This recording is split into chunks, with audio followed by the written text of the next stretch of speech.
Příští rok, tedy rok 2013, zřejmě nebude tak optimistický, jak slibovaly prognózy ještě třeba před 2 lety. Jak to vidíte vy, kdy se konečně povede vrátit k růstu?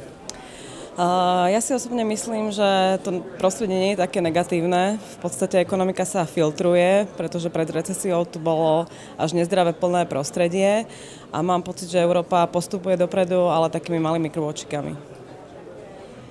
Zatím se ale firmy potýkají s nízkou spotřebitelskou poptávkou, lidé spíš šetří, nenakupují. Dá se nějak tenhle trend zvrátit? Myslím, že sa dá, a to väčšou starostlivosťou o zákazníka.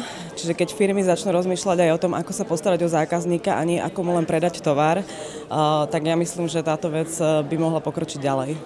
Máte třeba nějaký konkrétní tip? Určite. Naša spoločnosť sa zaoberá vlastne zmyslovým marketingom a to je podľa mňa jeden marketingový mix, ktorý momentálne veľmi pomôže v tejto starostlivosti o zákazníka. Je to vlastne starostlivosť, čo sa týka prostredia, v ktorom zákazník sa nachádza. Zaoberáme sa vlastne a naša predstava taká je, že retail by sa mal zaoberať vlastne nielen tým, čo predáva, ale aké je prostredie ponúkne tomu klientovi. Co považujete osobně pro váš obor nebo i pro vaši firmu za největší úkol pro rok 2013? Tak nadviežem na tú otázku predtým.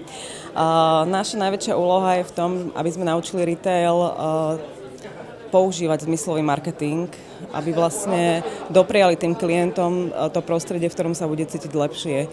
Či je to zvuk, či je to aroma, kompletný vizuál. Poslední otázka se týká moderních médií. Jakou s nimi máte zkušenost, jak je využíváte a jak myslíte, že se budou využívat do budoucna? Tak moderné médiá sú pre mňa jasná budúcnosť, keďže ja som tomu tiež absolútne podľahla. Podľa mňa momentálne tie technológie sú číslo 1 na trhu. Ľudia postupne si budú uľahčovať život a šetriť čas vlastne týmito modernými technológiami.